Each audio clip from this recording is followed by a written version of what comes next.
Unë jam mjek ginekolog për 25 vitesh dhe jam sot këtu për të përgjigjur pyetjeve më të çuditshme që më keni bërë gjatë karrierës time. Dhe që sot po të njëjtat shoh që janë edhe te ky programi juaj. Jam pak në vështirësi se zakonisht këtyre pyetjeve në profesion, nëse më pyet një pacient, nuk u them troç, ose i shmang, ose qeshim me miqt. Sot është hera e parë që ju përgjigjem sade fare, pa protokoll, pa terma mjekësore, pa qenë politikisht korrekt në profesionin tim. Se keni idenë sa më pëlqen kjo, po më pëlqen shumë kjo maska juaj. Nuk ka asgjë me të cilën nuk jam përballur këto 25 vite. Ndaj, asgjë nga këto pyetje qofshin më absurdet, nuk më bën përshtypje. Kështu që fillojmë kur doni ju. Doktori ginekolog është shërbimin tuaj. Pikë së pari, po, femrat i kam pasur qef. Tani kam qef vetëm gruan time. Ta saksojmë këtë një herë mirë. Po e prisja këtë pyetje se ma bën gjithmonë. Tani nuk është më e rrallë që një burr të jetë ginekolog. Madje ka më shumë burra se sa gra ginekologe. Ose të paktën besoj se nuk flas me shifra. Nuk jam bërë ginekolog se kam pasur qef gratë në kuptimin e qefit erotik, se e di që ju të maska këto gjëra keni qef. Unë kam dashur të bëhem kirurg, me thënë drejtën, nuk më plotësua dot dëshira, pastaj nisa ginekologjin. Në fillim nuk e kam patur fare me qef. Mbaj mend që praktikat e para kanë qenë të dashurat e mia. Çfarë mësoja në shkollë, shkoja dhe i vërtetoja tek ato. Bëhesha shumë i bezdisur, e pranoj. Njëra madje më la vetëm për këtë punë. Me kalimin e kohës nisa ta dashuroj si profesion dhe sot besoj që jam një nga ginekologët më të mirë këtu. Të paktën, kështu thon pacientët e mia dhe ato që lexoj lart e poshtë, kështu thon. Shto këtu që edhe klinika ime është gati full booked.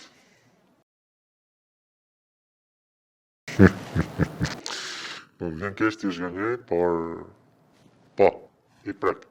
I prek shumë madje dhe shumë thellë.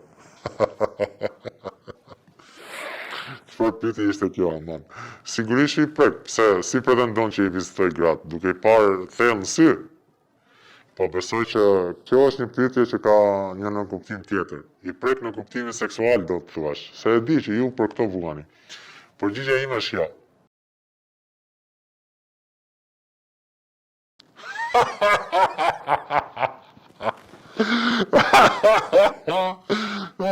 Ja, filluan tani filluan vërtet maskat. Se po filluja të shqetësohesha pak me dy pyetjet e para. Okej. Si ta them këtë, nuk e di.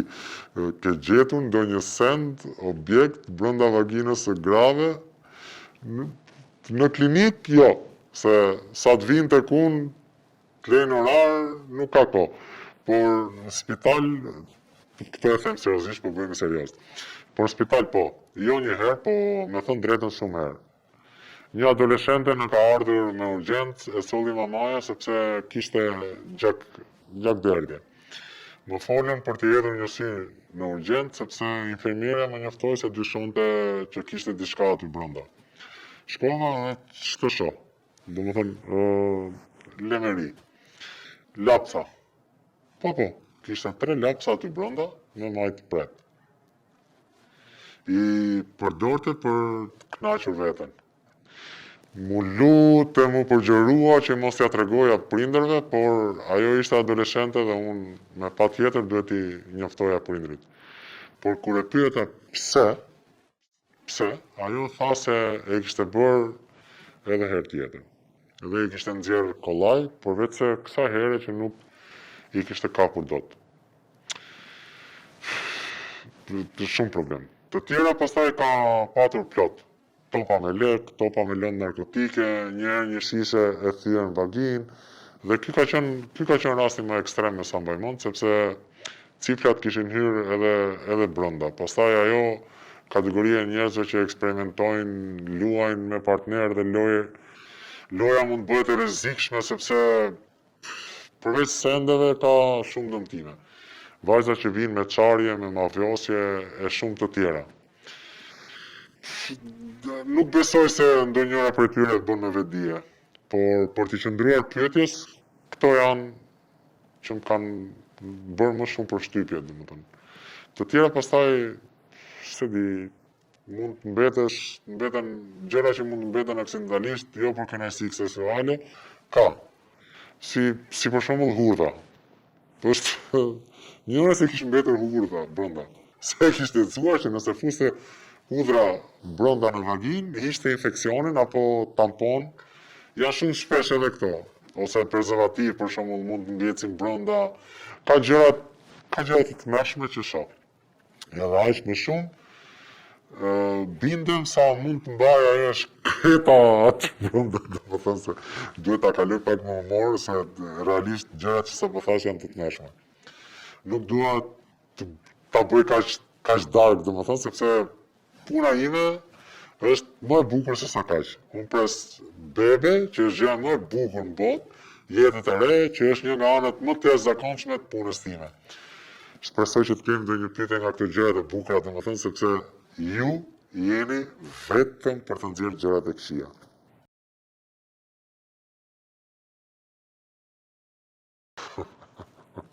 Më them gjërat bukura. Okej, ja. Këtu nisin pyetjet me pull të kuqe prap. Ta dini ju që 90% e grave mua më duken të bukura. Të bukura me rroba. Kur heqen rrobat, unë futem në botën time, në atë botën time të mjekësisë që nuk është si kjo maska juaj, është shumë më e thellë. Nuk i shikoj me atë si fare. Po kur them 90%, 10% mund të ndodhë jo që t'jem eksituar, por ta kem bërë punën time me më shumë qef kur kam parë një vagin bukur, të mirëmbajtur, apo çfarë është më e rëndësishme në punën tonë, kur kemi përballë një pacient që nuk ka komplekse nga mjeku, i përgjigjet pyetjeve me sinqeritet dhe bën pyetje që shumë gra kanë siklet t'i bëjnë. Ky është ai 10% që unë e bëj punën time me qef. Nuk e di këtë quani ju të bukur, por unë pacientët të bukura konsideroj këtë 10% që sapo ta thash. Nëse më ka ndodhur ndonjë eksitim, ka qenë shumë vite më parë, në praktikat e para që kam bërë. Mentorët e mi mjekët më të mirë që kanë qenë atëherë, më kanë qetësuar që kanë qenë gjëra normale derisa kthehet në rutinë, më thonin e pastaj do të dalin nga qefi dhe vagina, domethënë do ta shoh si punë, kur jenë punë, mos keq kuptoni. Kishin drejt për praktikën që më bë rutinë, por jo që më doli nga qefi.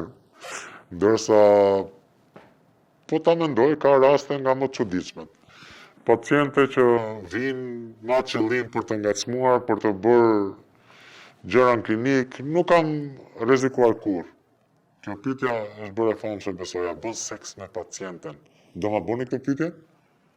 Po le të flasim për një tjetër realitet. Për vuajtjet e burrave që punojnë si ginekolog dhe ngacmohen seksualisht nga femrat.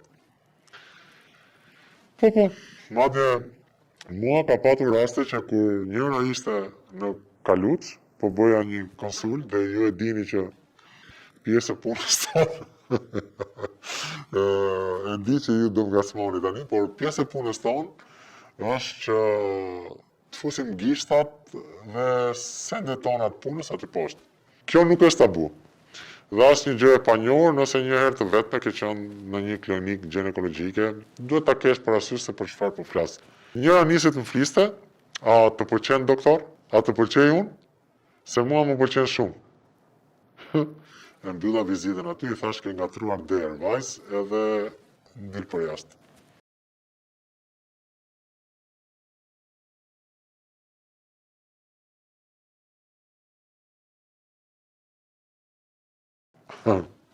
Interesante, kjo nuk është Shqipëri, besoj, po gjithsesi. Kjo po që është pyetje për të menduar. Tani unë nuk e di çfarë të ka thënë doktori kur ky episod ka ndodhur, ndosë ta ka shpjeguar pse ka ndodhur, por nëse po pyet a të ndroj doktor, kam përshtypjen që nuk ta ka shpjeguar qartë dhe ndoshta të ka vënë edhe më shumë në siklet, pasi ai vetë s'ka ditur si të sillet. Dhe ti ke menduar që ndoshta e ke provokuar, gjë që nuk ka qenë e qëllimshme. Tani, nëse shkon në një mjek gastro dhe ndodh që të vjellësh para ti, çfarë do thotë kjo, që është turp? Nëse shkon në një urolog dhe të shpëton qiçi për shembull, lutem, mos u ndjej në faj, as ti, as kush do tjetër që mund të ketë përjetuar një episod tillë. Tani ta shpjegoj pak çfarë është skujti që quhet rëndom ose spërkatje. Nëse mund ta kthej në shqip në gjuhën popullore si fenomen mjekësor, është thjesht një çlirim i lëngjeve nga utera, nga ngacmimi ose stimulimi seksual, gjë për disa gra është forma se si përjetojnë orgazmin. Por për disa tjera mund të jetë dhe rasti yt. Mund të ndodh nga ngacmimi i vulvës dhe sepse vetë spërkatja që është një lëng transparent ose me raste i bardh, që nuk është urin, mos e ngatroni, se shumë më pyesin edhe për këtë. Del nga vulva e vaginës. Prodhohet ose del, le të themi, kështu nga gjëndrat të cilat ndodhen në të dyja anët e hapjes së uretrës. Pra, nuk ka asgjë normale. Kur them nuk ka asgjë normale, nuk ka asgjë normale dhe nuk është diçka që mund të zgjedhësh ta ndalosh ose jo. Mjeku duhet të tregohet më i kujdesshëm gjatë ekzaminimit ose të vendosë thjesht një maskë nëse ka ndodhur, për shembull, ai ka qenë edhe aty poshtë, sepse nuk dua ta kthej në shaka, por dua edhe të zdramatizoj pak. Sepse edhe një herë e dashur, nuk ka asgjë për të cilën duhet të vi turp, apo të ndihesh në siklet. Nëse je në siklet, mund të ndrosh doktor. Por kur të shkosh sërish, fole këtë episod edhe me mjekun e ri. Ai duhet ta di që mos përsëritet më, ose ti mos të kesh siklet që ti ndrosh mjekët sa herë që bën nga një vizitë.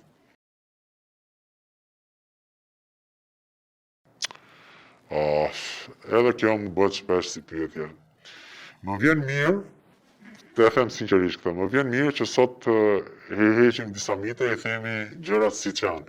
Ka pacient që vinë të po depiluara fare, ka nga ato që vinë me irritime nga poshtë sepse sapo janë depiluar, apo ato që janë me plag, janë qarë nga depilimi, por edhe nga ato që do vija bashkë se kishte disa ditë pa u larë.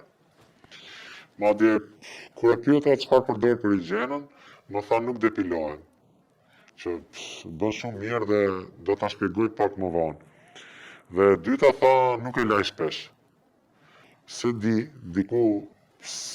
diku kishte dëgjuar që vagina ka veti vetë pastruese dhe larja e shpesh dëmton mukozën dhe balancat e baktereve të mira.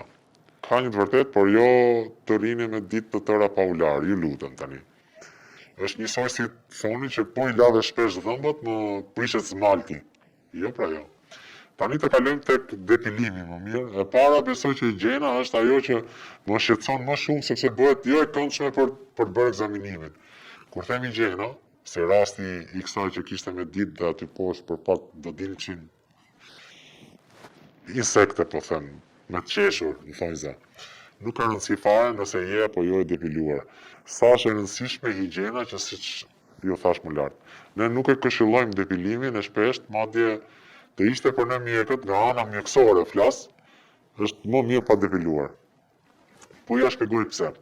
Shumë baktere që ndrojnë në sipërfaqen e lëkurës dhe duke u ruajtur, ti krijon një dritare për këto baktere të cilat përdorin folikulat e qimës për të depërtuar. Qimet në pjesën intime krijojnë këtë barierën fantastike ndaj baktereve, infeksioneve, irritimeve, sepse në fund ditës qimet aty poshtë janë barierë fantastike ndaj këtyre baktereve. Por të kthyer edhe një herë tek ajo pyetja, jo, për mua nuk është fare e rëndësishme nëse je depiluar. Nuk më intereson, as nuk më pengon. Nëse do më pyes, do të them mos u depilo, sepse për te baktereve ka dhe raste që qimet rriten poshtë lëkurës dhe kthehen të rrezikshme. Një paciente ime ka përfunduar në urgjencë pikërisht nga kjo dhe është dashur ndërhyrje. Mund të përdorni gëshër, por ruajtja është pak traumatike.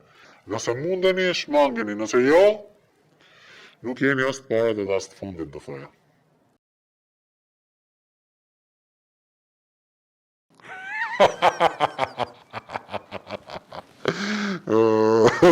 Duhet pyetësh ginekologun nëse ti e ke fëmijën burrit apo jo. Tani nuk e di se çfarë të bën të dyshosh se është kaq e thjeshtë. Ti e di më mirë se kushdo. s'mund të kesh dyshime të kujt, tipi për shembull se duhet të ishe pak më shtërues të pyetja, që edhe unë ta kuptoja, por nëse ke dyshime mund të bësh testin ADN-s për të vërtetuar nëse bashkëshorti yt është babai i vërtet i fëmijës ose jo. Nisur nga rastet që kam trajtuar të pacientëve të mia, që më kanë ardhur e më kanë thënë të njëjtën gjë, ato për shembull ishin nga marrëdhëniet që kanë kryer jashtëmartësore. Për shembull, nëse koha e mbetjes së shtatzanisë korrespondon me periudhën në të cilën ju apo pacientja ka kryer marrëdhënie dhe me bashkëshortin, edhe me lidhjen jashtëmartësore, është një dyshim i arsyeshëm që fëmia mund të jetë 50% i burrit dhe 50% i të dashurit. Nëse ka diferencë orësh, pra nëse djen darkë të shkuar me burrin dhe sot në mëngjes me të dashurin, dhe koha e mbetjes shtatzane është afër këtyre dy momenteve, atëherë po, mund të dyshosh. Dhe siç e thash, është një dyshim i arsyeshëm. E vetmja gjë që mund ta bëj ose që mund të bësh dhe për ta marrë vesh është testi ADN-s dhe të jesh i sinqert me bashkëshortin tënd. Por ka edhe një anë tjetër kur burrat dyshojnë se fëmijët nuk janë të tyret. Dhe këtu ata duhet të kërkojnë ADN. Po kjo sjell shumë plagë në familje. Se burrat zakonisht ndryshe nga gratë kanë ca tregues të çuditshëm. Thanë për shembull fëmia ka dalë bjond. Por ne jemi të dy brun ose për ngjyrën e syve, për ngjyrën e lëkurës, për çdo gjë idiote që e quaj unë. Dhe ky nuk është dyshim i arsyeshëm, se janë aq shumë kombinime gjenetike që s'ja merr mendja. As unë nuk i numëroj dot të gjitha. Fëmia mund të ketë trashëguar nga një paraardhës që as e mbani mend se si ka qenë për shkakun. Ndaj nëse nuk ju ngjan, nuk është një arsye për të dyshuar. Këtë e them me bindje të plotë.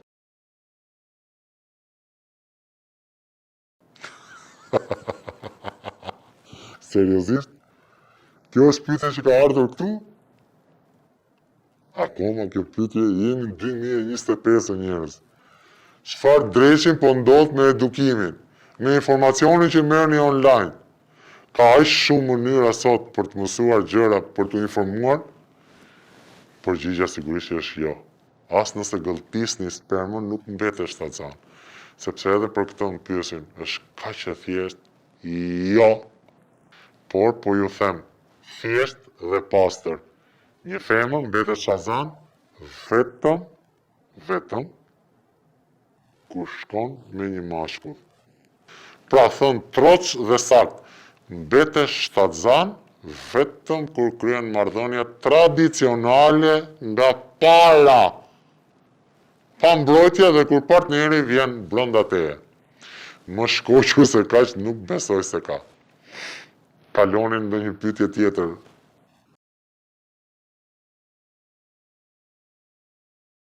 Ç'pas keni qenë? Seriozisht të gjithë këta pacientët problematik mua më ranë sot? Zot, tani shiko. Ky është si rasti që tham pak më lart. Nuk ka arsye të ndihesh në faj. Por ka një ndryshim.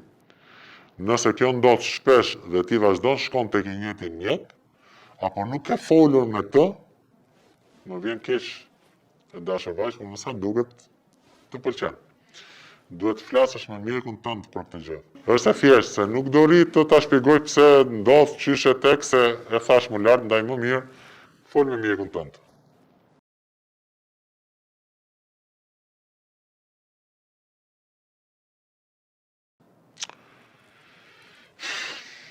Vajzë, unë jam mjek. Nuk e di nëse të tradhton apo jo. Nëse ke kohë me të dhe këtë probleme ke vetëm ditët e fundit, si themi, duket që diçka ka ndryshuar, ka shumë shanse që ai të jetë duke shkuar me një partnere tjetër pa masa mbrojtëse. Aq ke edhe shumë shanse që ndryshimet e pH-it ndodhin dhe nëse nuk bëhet fjalë për trafik. Kujdes, duke patur shumë më kontrolle të rregullta, por duhet patur edhe një kulturë e përgjithshme pse ndodhin ndryshimet në vaginë. Për shembull, kryerjet në pjesën e brendshme zakonisht shkaktari kryesor i djegjes apo i kryet është vaginiti ose irritimi vaginal që përfshin një numër infeksionesh. Më të njohurat janë vaginosti bakterial ose nga kërpudhat, e thënë ndryshe candida. Shkaktarë të tjerë të një vagine të irrituar dhe të kryerjeve intime mund të jetë edhe alergjia. mbathjet që përdorni, ose kur shkoni në pishin, uji i rrjedhshëm i shtëpisë, domethënë shumë të tjera, zakonet përditshme. Dhe këto të fundit lidhen më shumë me kryet nga ana jashtme, që shkak kryesor është higjiena sigurisht. Tamponat, pecetat, shumë tjera që lidhen me higjienën, por mos harroni se edhe larja e shpesht me lloj-lloj solucionesh më shumë e dëmton vaginën se sa e bën higienetikisht të pastër. Dhe edhe një gjë e fundit, shko tek mjeku ginekolog që të mos rish me mendjen, jo më trafon, jo s'më trafon. Shko tek mjeku dhe vizitohu.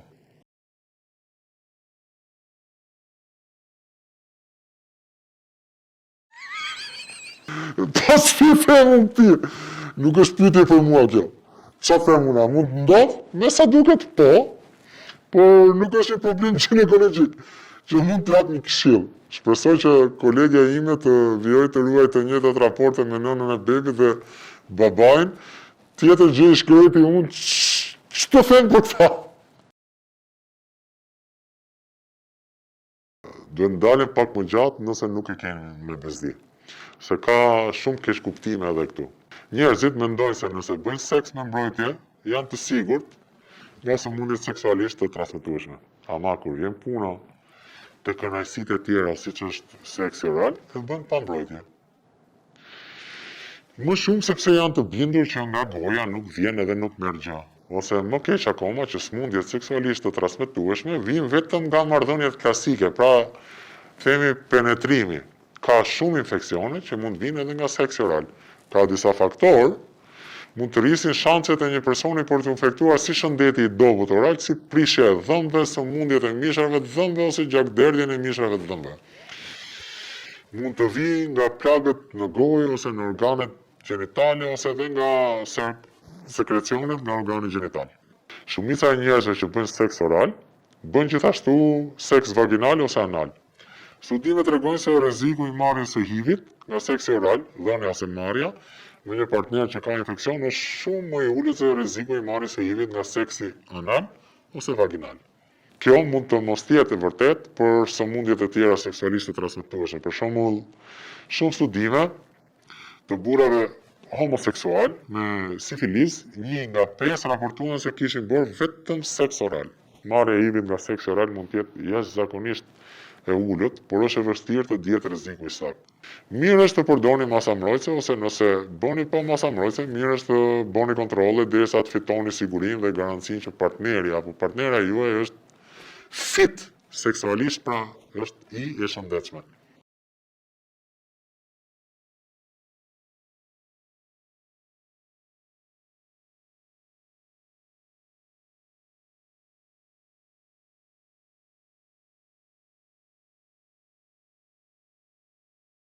E para do të këshilloja të shkojë të flisje me burrin ose të bashkëshortin.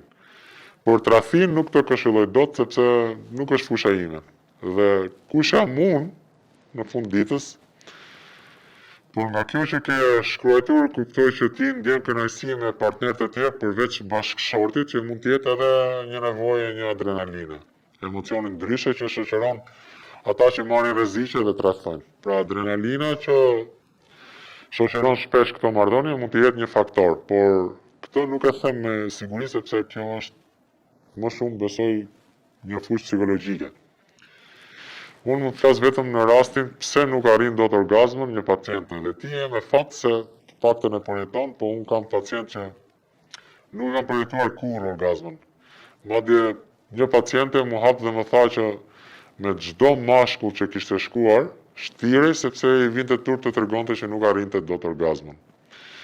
Pastaj ka edhe ekstreme nga ato që nuk flasin dot me bashkëshortët për dëshirat që kanë sepse ju vjen turp nga gjykimi, çfarë do mendoj burri, por përqendrohemi tek pjesa e mos përjetimit të orgazmës të gratë.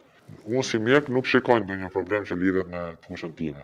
E thash edhe më lart, nuk ke asnjë problem ginekologjik, sepse ti përjeton orgazmën, nuk është se nuk e përjeton.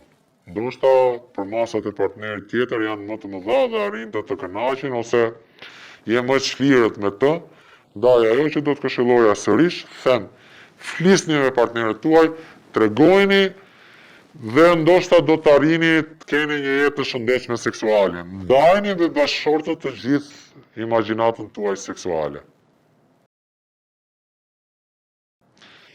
Një nën më erdhi shumë e shqetësuar sepse mendonte që bebi qante në bark. Sa herë qaj unë, më thoshte qanë dhe bebi. Unë e ndjej. Tani, së pari, nëse i përgjigjem kësaj pyetje, po, bebet qajnë. Por nuk ka asgjë për të shqetësuar dhe dyshoj të paktën nga eksperienca ime, që një nën mund ta dëgjojë të qaj. Nuk është provuar asnjëherë sepse fetusi nuk lëshon zë. Ndaj nuk ke si ta dish nëse bebi yt në bark qan apo jo.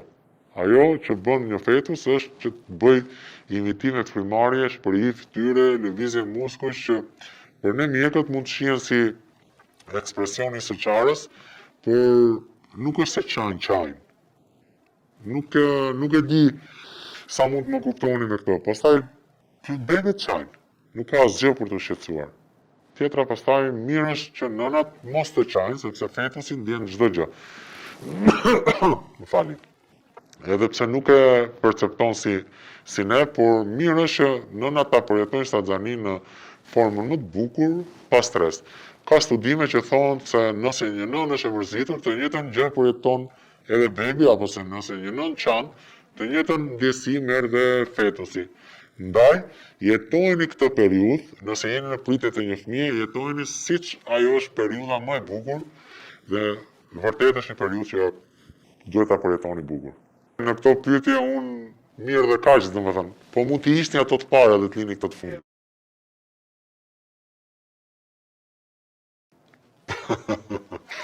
Okej, nuk e di nëse e ke kuptuar thelbin, por unë jam ginekolog, jo androlog.